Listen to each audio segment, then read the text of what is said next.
welcome to the Timbers from the Spot podcast. I'm Jeremy. I'm Tyler. Today we'll be breaking down some European action. We'll be talking about some American players that played this weekend, one making the big debut for Barcelona. We'll be talking about the Liverpool-Man City title race in the Premier League. We'll also be quickly breaking down the PSG Marseille game that got kind of crazy near the end of it. We'll be talking about the Memphis Depay debacle with Barcelona, as well as breaking down possible places that Gareth Bale could go. Yeah, so I think let's first talk about some of the big young American stars coming up in the Bundesliga. Yep. Yeah? All right, so I think let's start with Gio Reyna at Borussia Dortmund right now. I don't think that it's quite his time to come to to start in the first team yet. Yeah. I don't know about you, yeah. So I know they had first game in the Bundesliga against Mönchengladbach this season. I don't think he gets a start in that. And Especially, since Mönchengladbach is a top team. And they're consistently one of the better teams in the Bundesliga, yeah. So I can see him maybe as a consistent late game sub kind of deal, but I don't think that he's ready yet. Yeah, most definitely not for that type of high competition yet, but he's definitely proven he can be the young star. They played this past week in the first round of the German Cup, and he scored in their game against Duisburg, and it didn't really matter.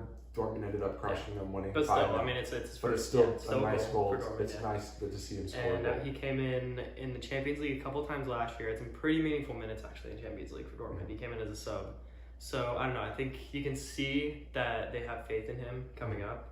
And I think, especially for the U.S. men's national team, I think he should be getting a chance soon. Oh, most because definitely. he hasn't capped yet for the first team, for the senior team. Yeah. But I think soon he's going to get that chance. Yeah. And I think he should, because he's been playing good. I think consistently when he comes in. Yeah, especially at such a high level that is Dortmund as well. He just can't take Sancho's spot. I mean, it's just never going to happen. Of course. I think it would have been great for Sancho to leave, and so Reyna would have gotten that opportunity. But of course, that's Sancho stayed, and so now Reyna has to stay another year in a position that he was in, and he won't really get the same opportunities he would have gotten if Sancho had left.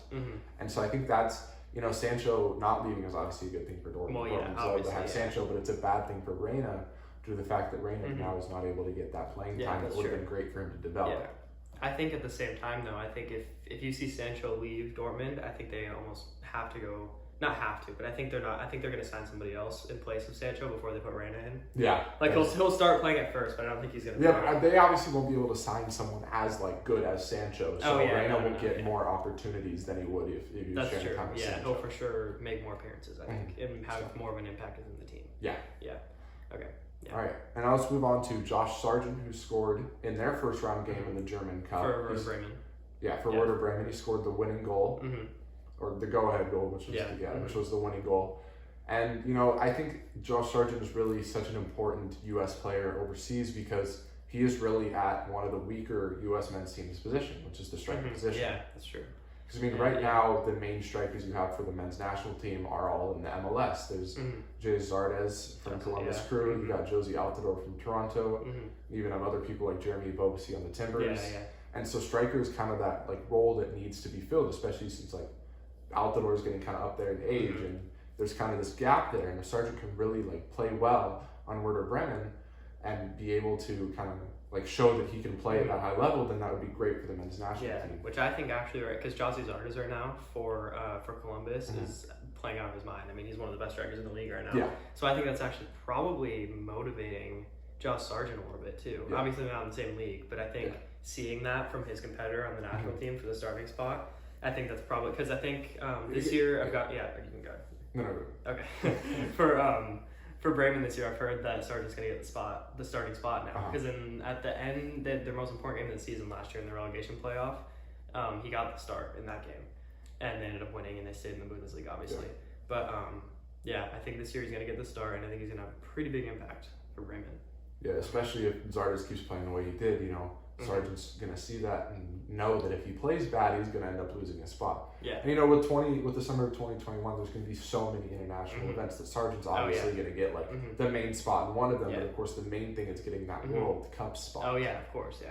And so, right now, I think it'll probably go, the World Cup spot right now would probably go to someone like Zardes or Altidore. Yeah, I think so. But I think that if Sargent has a strong season in the Bundesliga and shows his worth, he can grab that World Cup spot. He's got a shot, yeah. And especially there's still, I think it's probably a little bit less than 10 months now until qualifying starts for the World Cup. Yeah. So I think it's plenty of time for him to show what he can do in the Bundesliga as a starter in this team, which I think this Werder team, I don't think they're going to be very good in the Bundesliga this year because they weren't good last year. They haven't got many people that come in, like they haven't had many big signings that come into their team, make them any better. But I don't know. I think that's why it's even better for him if he plays well. It shows that he can play well without any like creators around him. But then if he shows that he can play well, then of course he can play well when he's Christian Pulisic on the wing, and he has the good midfielders and good defenders that can kind of build around. That can stay around. He's the kind of guy that he's not necessarily gonna drop back as much. I don't think, and like I don't know, because he's not like a Josie Altidore. Josie Altidore is kind of like the center man up top, and they play balls in him. He needs service. And I think Sargent's kind of in between, where he's not necessarily going to play like almost like a Felipe Mora, where he's going to be like dropping back in, trying to play off guys necessarily. He's going to be he's that in between. I think he's a good link between the midfield and the attack, in my opinion. I don't know. All right. So next American we got to talk about is Conrad De La Fuente. Who became the first American player to play for FC Barcelona. For their first team. For the first team. Which is that's a pretty big debut. That is a pretty big debut. And he almost got a goal. The ball went in the back of the net. He scored a goal, but it was ruled offsides, he's almost like Gio Reyna. I can't see him getting a chance yet. I can't, especially, that's not even like, that's kind of expected. You know, he's not like, he's not good enough to obviously break into that team. But the fact of the matter is he's there and he's training with those people. And that's such a big experience. He's training in the first with people team like, for sure, like Messi and Griezmann, and to be training with those people and seeing how a high-level team like Barcelona trains and how they work and how people interact. And he can bring that, even at such a young age, he can kind of bring that to the men's national team and kind of show those things there and kind of show that he has that high-level experience. And I think right now with all the turmoil around Barcelona, you know, they're trying to not rebuild, but they're like in the phase going into maybe rebuild kind of thing. So that could almost work in his favor again, where maybe he gets some more minutes, where I think in the past 2 or 3 years, there's no way he gets on the first team this year. So, I don't know. I think that's probably a good thing for him. And I think he'll probably get a couple minutes here and there, because he's solidly on the first team now. He's been training with the first team for weeks. So I think, maybe he makes a couple substitute appearances throughout the season. Maybe almost like how Gio Reyna got some minutes this past season with Dortmund. Might grab a couple starts in the early round of the cups. Some cup games, for sure. I don't know. I just don't see. He hasn't capped for the national team yet. I think, right?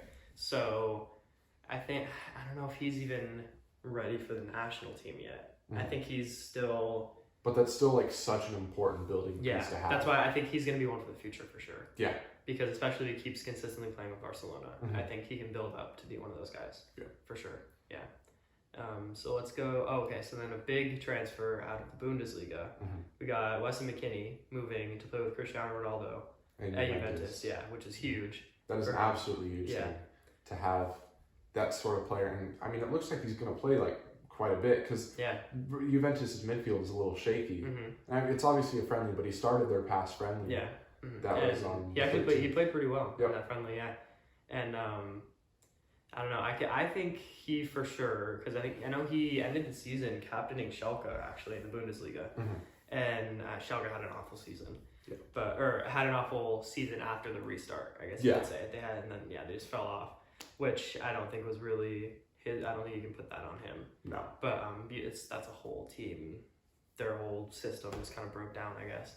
But I think somebody like McKennie is for sure going to come in and I think be one of the staples for the national team in the next couple seasons for sure. Yeah, most definitely that staple in the midfield. Alongside like Christian Pulisic, guys like that. But I mean, that's such a huge thing, is that, you know, it was a transfer to Juventus as well. It was a team buying him. It wasn't like he came up through the youth ranks. The team went out and searched for and wanted this American midfielder. Which that's really, probably the second biggest transfer for an American in recent times, I would say, after Pulisic. So that's huge for. I think John Brooks of Wolfsburg was right around that amount. Yeah, that's true. He was right around that amount, but I think still. the significance of it just feels more significant. Like he's gonna actually get some. Not that John Brooks doesn't have. He's getting significant. John Brooks was a little older when that happened. Yeah, exactly. And so it was kind of like a star like in his prime was going to Wolfsburg at this amount, but this is another young player that has a lot of room to grow that is going to. And McKinney just has a higher ceiling, I think, right now. Most definitely. And same with I think I can see somebody like Gio Reyna transferring, having that similar kind of transfer in his near future. Because what is he, 18, 17? Yeah. Right, yeah. So, I mean, I could see, so in the near future, that kind of transfer for some of these guys. And that's why I think the Bundesliga is a great place for these guys that are ending up in the Bundesliga. Yeah. Because, I mean, all of them, you see, it just provides them with a platform to show off themselves, I guess, to the international soccer community. And I mean, the biggest one was Christian Pulisic, who went to the Dortmund youth teams and went up through the ranks and got his first team appearances and went to Chelsea for 70 million, and now he's with all the signings Chelsea's made, he's one of their best players now. Oh no, I think he's still this season. I know he didn't start the first game, but I think he's going to be in the top 3. Well, we should point out he didn't start because he was recovering. Well, yeah, he still got an injury coming in. Yeah, but I think he's going to be in their top 3 attackers this season. For sure. I think. I mean, him, Werner, Ziyech, and Havertz are going to be. Yeah, I think those are the top 4 for sure. Yeah. But I think Christian Pulisic will have. I think between him and Werner, they're going to have the biggest impact in the Chelsea team. If he can stay healthy, that's always been a big problem with Pulisic staying healthy. But like we saw in the restart, if Pulisic is healthy and he's on it, he's something special. Oh yeah, he was for sure Chelsea's best attacking player in the restart. Which is why he scored or assisted in all but 2 games since the restart. Yeah, which is, I mean, crazy stat. Yeah. And before, I don't know, he was okay, I think, before the restart. Well, I think the crazy thing was that he scored a hat trick in one of the early games of the season. Yeah, and then kind of just in the Champions League was a dud, and then just kind of stopped, and then he got injured, and then he came back, and he had another little injury, and then his injuries definitely didn't help him this season. That's for sure. Yeah. I mean, it's been the past couple seasons that he's had injuries like this. And that's always been his biggest problem, is just staying healthy. But if he can stay healthy, he's definitely going to be the star of the men's national team. And for sure, he already is. Yeah, I mean, he already is, but on this big stage, because Pulisic really missed out on that World Cup. Oh yeah, that the men's national team failed to qualify for, because that he would have been this young star on a world stage leading this men's national team. He missed that opportunity. And luckily, he played well enough at Dortmund where he still got that $70 million. But if he played in the World Cup and he played well, that transfer only goes up more. Bigger, and I think that's why this year, or this next World Cup, not this year, but when the qualifying starts this next year, this next World Cup is huge for the US, for all these guys, because all these guys need that international recognition. And they're going to blow their transfer value up. If they have a bad World Cup, and that's different. But I think just getting there in the first place is huge. And I think we should point out the fact that it's not even a guarantee. We still don't know. These are still a lot of young players that are good, but still the international level is, kind of different than club, and it's much higher expectations, at least for some. Because, Sargent's coming from Werder Bremen, where it's like, they don't really win a lot, but when you come to the men's national team, it's like, we kind of need to qualify for the World Cup. Yeah. And some players don't know how to play at this high level, especially since they're so young. Yeah. And I think that's a worry, is the fact that since they're so young, maybe some of them aren't ready to, kind of drive through and don't really know what it takes yet. Because, some people are going to be making, their first, big appearances. And so, I mean, they should qualify. I mean, if they don't qualify, it'll be even worse than 2018. At this point, I can't see that. I think they should qualify, because now they can easily beat, teams like Trinidad and Tobago. Well, that's what they should. They should be. That is what they said last time. But this team is just so much more explosive, so much more better. In all positions, we've got pretty much younger and better. It's just a younger team. Yeah. Really. Yeah. I mean, it's a little better. It's a little better. It's a better team. Yeah. Just so much, because that World Cup is also good for player growth, not even just for European recognition and transfer, but also just player growth as well. And playing at that national team level. And it's an extended period of time that they get to play at the national team level. Because they, right now, without playing in the World Cup, they only get the windows to play against, really not even, it's all these friendlies that they're playing. Yeah. So when they get to play at this high level against the best teams in the world, but best players in the world, I still think club teams are better than national teams. That's my opinion. But I don't know. I think it brings another level to their game.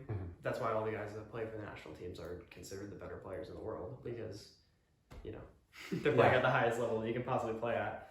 So, the future definitely looks bright for U.S. soccer, and looking ahead to the next World Cup qualifying. And should really be able to see some young stars develop there. So so Christian Pulisic with his FIFA 21 card coming out.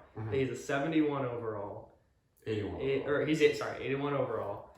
But what do you think? What do you think about that? That's criminally low. Yeah, I can agree. Low. There's no way that he should not be at least, I think, an 83. 83, 84. Most definitely. Yeah. I mean, FIFA has shown to underrate Yeah. American players before, but I mean, most of the soccer world does underrate American players due to the fact that, you know, they don't think like, because I mean, obviously America's not a soccer country. Well, yeah. It's basketball, it's football, it's baseball. It's just not soccer, and people don't think that such great players can come from America, and that's why Christian Pulisic was such this big surprise to everybody. Is the fact that he came from America and he's this big star now. I don't know how the people at FIFA, how can they look at his last season and put him lower than, I can't remember who it was. It was somebody, was it Herrera, I want to say. He was lower shooting than Herrera, even though he had scored more goals and less shots in the end of the season. Pulisic's about to prove them all wrong this season. That's why I think that he's going to blow all of his competition at Chelsea, at least. I think he's secured the spot at Chelsea, I would hope at this point. Yeah, I feel he should be a first team starter. Oh yeah, I mean easily. I think he's their main. I think he has the chance to be their main man with Werner. Yeah. So we'll see, but that's my. All right, let's take this to England now, and let's discuss the Premier League title race. I think it's pretty much down to two teams, Liverpool and Man City. Yeah. You know, if Chelsea really just explodes out of the gate, then maybe they can compete. I don't think Chelsea maybe has that opportunity. Man U doesn't have enough depth, especially with the shortened schedule, to really compete. So I think it's down between Liverpool and Manchester City. Yeah. And we saw last year, there was a big gap. It was 18 points, I believe, between Liverpool and Manchester City. But the thing is, a lot of experts this year are picking Man City to come back and win it. And, you know, they're kind of saying that's because Liverpool had such a great season last year. Everything just went right, and there's no way that'll happen again. But also, Manchester City didn't get too much better. They signed Ferran Torres from Valencia, and they signed Nathan Ake from Bournemouth. And me being a Bournemouth fan, I'm a little higher on Ake than most. But I don't, Ake is...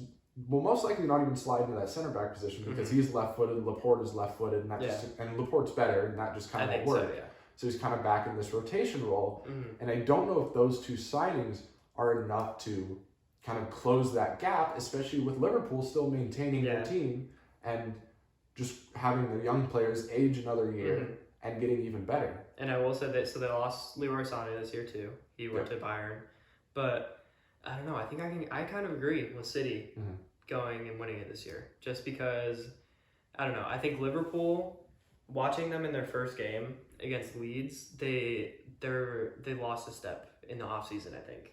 And I don't know if that's just their first game back and if that's going to continue, or I think especially defensively. It could be the championship hangover. Well, yeah, which is what I think, and that's what I'm assuming. Because it's so hard to win the Premier League back-to-back years. Yeah, and I think City is such a good team.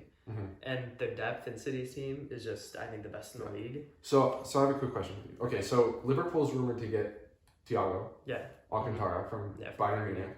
How good would that make their team? How good would adding Thiago make this Liverpool team? And would it be enough for them, you know, to kind of clear all the experts' minds and say, okay, now Liverpool is going to win it? Does Thiago bump them that far ahead of Man City that everybody can say Liverpool is going to win this? I think Thiago for sure improves their team because I think at Bayern he's the guy in the middle that kind of, he's almost like the engine room in the middle, you know, like kind of running. He runs the play, and I don't know, coming into this Liverpool team, I don't know if it's enough to change like the experts' minds necessarily to say, oh, for sure they're gonna go win the league now, but I think he adds an extra bit of like I don't know how, like comfort and security in their midfield, and especially defensively. I think having that security in the midfield defensively in front of the center backs, I think is huge for Liverpool. So I don't know. If he transfers, I think I give Liverpool a much better shot though. Yeah. To take the title again. Okay, and then so let's take it to Man City. Man City has been rumored to get Koulibaly. Yeah. And if they get Koulibaly and they slide him in at that right center back position, that makes their team so good. That's huge. And that really solidifies their defense. And so the question I bring to you, Liverpool with Thiago and Man City with Koulibaly, which team wins then? I think Koulibaly wins. The Man City with Koulibaly beats Liverpool with Thiago. I think so. I think that's a better signing. Especially because I think Liverpool is seen as the better defensive team. Yeah. So I think if you bring in Koulibaly to Man City, who is a little bit shaky in the back, I think that solidifies their back line. And then I think they already have one of the best midfielders, if not the best midfield in the league. They have Aguero, who I think is one of the best forwards in the league. Top 3, one, maybe even the best in the league. So I think if they can secure that signing, then I think they win the league for sure. That's the kind of signing that I think puts them over the top instead of Thiago putting Liverpool over the top. I definitely agree with that.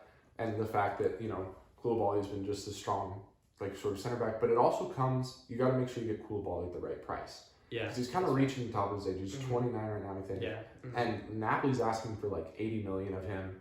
And for a 29-year-old center back that, is probably going to start in terms of statistical averages is going to start declining soon. Yeah. And so it's up to Man City if they want to decide whether they want to pay that $80 million in order to get this player and then pay his wages, of course, which is just even more money. Which I think they have the money. But they obviously have the money, but it's kind of, Barcelona thought they had the money. They thought they could just give it out and, that kind of didn't work out. And so Man City, especially with the fact that Messi wants to come there next year. That is what has been said. If Messi wants to come there next year, they need to start saving money for him. It's going to be a free transfer, but they still need to pay his wages. It's going to be insane, So the question is, would they even want to, they wouldn't give up 80 million for Koulibaly, especially if they knew Messi was coming, because they want to save that sort of money for him.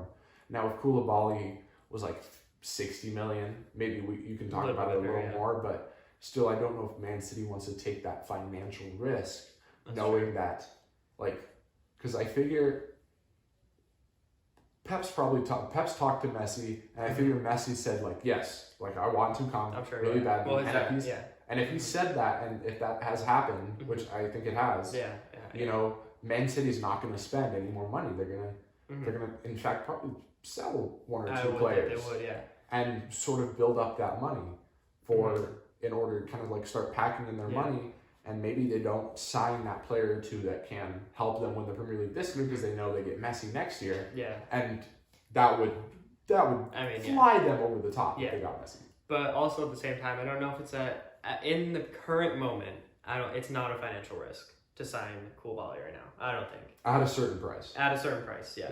Because I think he is one of the top, I would say, 4 center backs in the world right now. Yeah. Right? So I think if he comes into this team right now, that's why he pushes them over the top. And I think he would probably last at least maybe another 2-3 years at his max top level performances, right? So, and that's enough. You bring Messi in on top of him.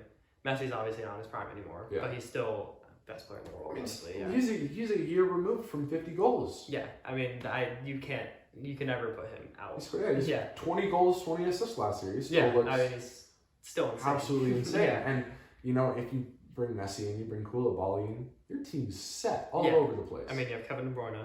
Yeah. You have Sergio Aguero. I mean, Sterling. You have Messi, you have Koulibaly. You have Walker. You have Ederson. Phil Foden coming up through. Yeah, I mean, they have the setup to do this and make these signings, I think. And if they did, I think they could even go 2 years, I think, if they make these 2 signings. They make Koulibaly signing this year, and they make the Messi signing next year. I think they have the ability to win 2 back-to-back 2 years. Do you think they can be better than the Centurions? The Centurion team that they have? Yeah. What do you think is that ceiling? Okay, actually, I would say no. Just because this Liverpool team is better than any competition that they had when they won. Right? I think the competition now in general is just better. Yeah. Because of teams like Chelsea, Arsenal has gotten significantly better this year. So I think the competition to win the league this year is a lot heavier. So, or at least rack up the points, get over 100. So, I mean, Liverpool couldn't even do it last year, and they had an amazing season. Well, let's just point out the fact, I think Liverpool gets over 100 if there's no restart. Okay, yeah, that's fair. That's a fair statement. Okay. Yeah. So, I still don't think, though. I don't think that they could beat that. Yeah, I definitely agree with that. The competition's a little harder, and Yeah. But that team would be so much fun to watch. And I think with Pep too, that'd be a fun team to watch. I mean, Pep brings out the best in Messi, and that's why Messi wants to go there. Yeah, that's why he wants to go. But just Pep with that team, just so much creative genius. Oh yeah, they could play. They'd be favorites to win the Champions League and the Premier League for as long as Messi's there. Yeah, I think that they would. I would say that they'd win the Champions League with those two signings. I think if they didn't, in let's say Messi signs a 3-year contract and they had both Messi and Koulibaly, if they didn't win a Champions League in those 3 years, it would be almost a failure. Yeah, and I think this is assuming too that everybody else stays. Yes. Yeah. Of course, we are assuming that they keep the same team, at least in terms of starters, and then add on Messi and Koulibaly. If they did not win the Champions League and won Premier League, that would be a failure. Yeah, at least make it to the final of the Champions League. No, if they do not win the Champions League when they have Messi and if they have Koulibaly, that is a failure. Really? I think one of the best players ever, one of the best midfielders in Kevin, one of the best defenders in Koulibaly, one of the best goalies in Ederson. Okay. You have such this strong group of players that would be one of the best coaches of all time. Yeah. It would be a absolute failure if they did not win the Champions League. Yeah, okay. The only reason that I say that is just because anything can happen. If there were injuries, then that's fine. Yeah. No, absolutely not. If they had that team, they would be better than any team on paper. Okay. Let's take this Bayern team from this last year. Do you think that City team could go in and easily just take out the Bayern team from this year? I don't know about easily. I definitely think they would be favored. I definitely think they should beat them. I definitely think the experts would be this is a Man City match. Yeah. It's not going to be a 3-1, a 4-1 game. It's going to be a close 1-0, 2-1 sort of game. But it's definitely going to be Man City deserved this. Okay. Yeah. All right. So let's take it to France now. All right. The PSG Marseille game, big rivalry game between the two teams. PSG doesn't have Mbappe. They don't have a lot of players due to the COVID. Yeah. But they do have Neymar back. And Neymar's a big part in this story because, for those of you who don't know, in the last couple minutes of the game, this big fight breaks out between the whole team. And 5 players end up getting red carded, 3 for PSG, 2 for Marseille. Neymar being one of those. Being one of those. And it came out after the game that one of the Marseille players had said something racist to Neymar, and which is why in the video you can see that Neymar kind of just smacks him in the back of the head. Yeah. And afterwards, Neymar said, "I wish I would hit him harder." Yeah. And obviously, if that is true, that racial things were said, then that is obviously a very bad thing. But I also don't know if it was the right response by Neymar because now he's possibly being suspended for 7 games. And, for the PSG team that is still missing their full team, that's not a great thing. I mean, they barely won their game today. They had a 90 goal in the 93rd minute to get a 1-0 win. And their first win of the season. First win out of 3, Yeah. And they lost the first 2.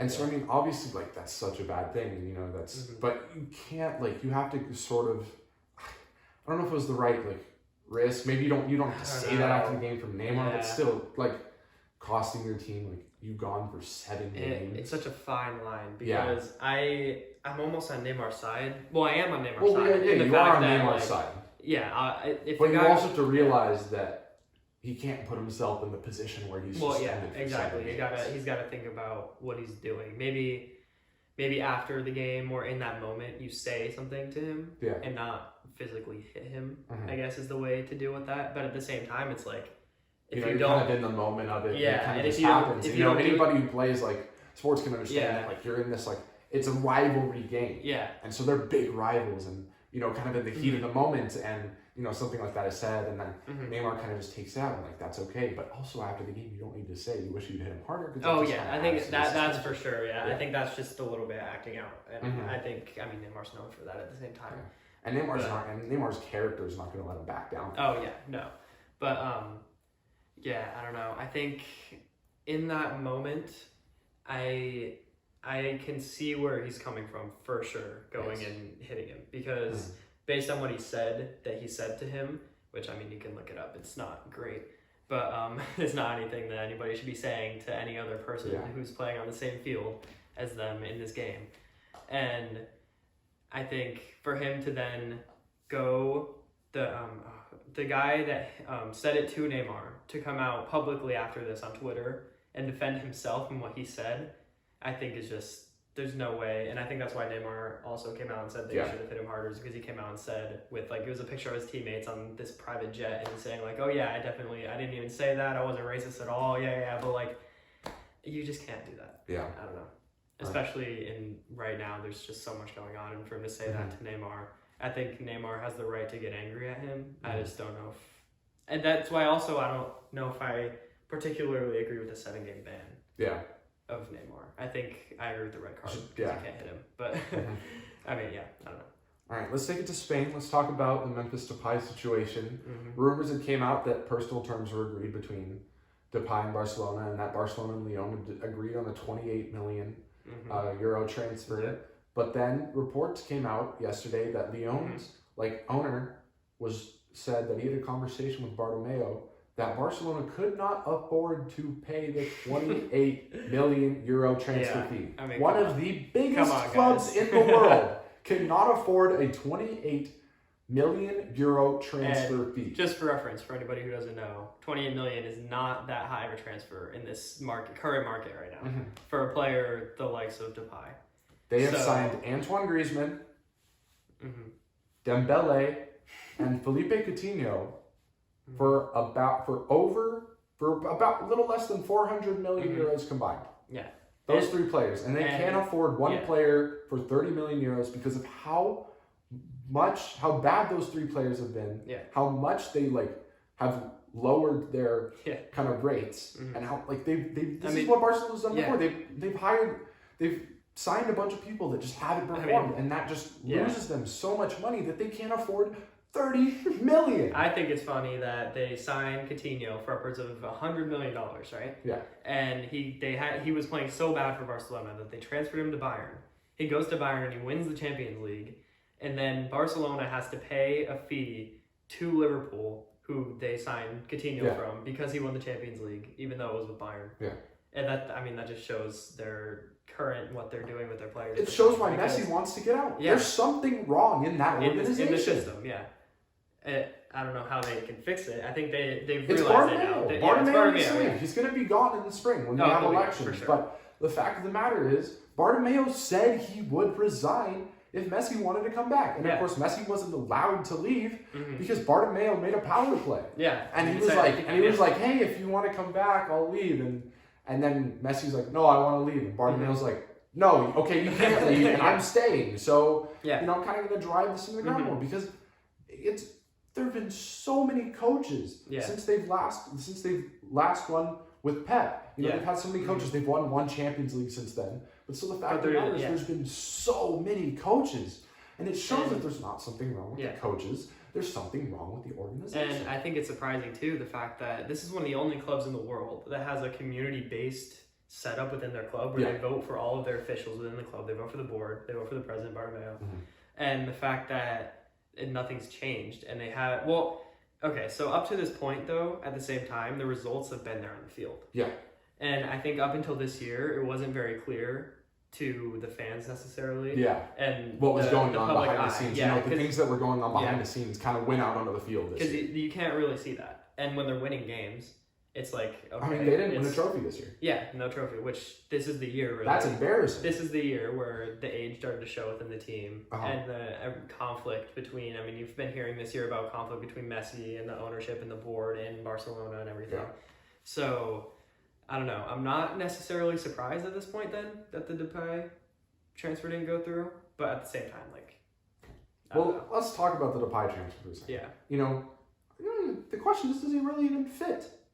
I don't think so in this Barcelona team. I mean, the positions don't align. And he's such a big personality too. I just don't think that he fits into the system that they have. Barcelona is such a team of not being able to mesh because they signed Griezmann, who's normally this sort of center forward, secondary striker position, and they sign him. But they already have Suarez. And so this year they're like, okay, let's get rid of Suarez. Now Suarez can't get an Italian passport to go to the So he's going to come right back to Barcelona. And Ronald Koeman's plan of putting Griezmann into the striking spot is no longer going to happen. And now Depay, who kind of fills that same space, is behind like three people. Forward attacking player, yeah. And I don't see where they're coming from trying to sign him either. Yeah. Because he doesn't fit I don't think the ideology. It was because of Ronald Koeman. Ronald Koeman manages the Dutch team. Memphis Depay is Dutch. That's why he wanted it. I still think either way, I don't think it's really fair to bring him into the team. Yeah. Because he's not going to. It's very embarrassing that they cannot afford him. No, but I think it's also a blessing in disguise because you do not need Depay. And he's just. I don't think someone different. You need a midfielder. You need a defender. They need a center mid. They need center backs. Everybody from their back line forward. They just had what is their average age? It's over 30 now. Yeah, right within the team. The team that they started against Bayern Munich. Yeah, their starting lineup was over the age. Average was over the age of 30. Yeah, which is way too old for a team like Barcelona. They're way too old. There's no way that you're average. They were hanging on to that success that they had. Yeah, and I think. Bringing somebody like Depay, he's a little bit younger, yes. But at the same time, he's not going to play. But instead of signing these new people, you really need to give the younger people time. And Ansu Fati, who is one of the better young players in the world. He scored the youngest, he's the youngest player to score a goal for Spain. Yeah. Yeah, at 17, which is crazy. And he's really good. Yeah. And I think, it's time for somebody like him to give time to their younger players rather than, make all these... transfers because there's no appeasing Messi. Messi's going to leave next year. Yeah, he's already decided. I don't think that there's no way he doesn't. Even if Bartomeu leaves, those people are going to have to the new people are really going to have to convince Messi to stay. But I think he's already kind of got his heart set on going to Manchester City. I think it's so now this year, I think you need to have a mix of playing the players you have. Gaining money. Don't spend any money. Gain money, play the young players, and kind of see how they do. Because if your young players play really well, if Fati plays really well, then maybe Messi's like, hey, you guys got something here. Yeah. Then new management comes in. He's like, hey, we actually have something of importance here. Yeah, and I think especially in the Bayern game, they didn't even play Dembele. Yeah. And who's a huge signing from Dortmund. He hasn't had as big of an impact as he should have in this team since he signed from Dortmund. And these are the kind of guys where, I think Dembele, Fati, they bring in some younger guys. Maybe they transfer some of these guys out. Like Arturo Vidal, I don't think he needs to be at Barcelona anymore. So transfer him out. They could get some money from him, from his transfer. Save it up, buy some more younger guys. I don't know. They just need to slowly rebuild this team to be younger and more vibrant, I guess. Yeah. They're just going down right now. Yeah. Really quickly, let's head back to England and discuss Gareth Bale. Or I guess Spain, I should say. He's still Spain, yeah. But he's possibly going to England. We've heard talks about him going to Manchester United or possibly returning to Tottenham. And these would be loan to buy options or just straight transfer options. I think the real question is, there's reports that he doesn't care if he leaves Real Madrid or not. I don't think he wants to do that. Because he's collecting a huge check from Real Madrid. Oh, yeah. I think he'd be fine to just sit on the bench, which is kind of weird that he wouldn't want to play. Yeah.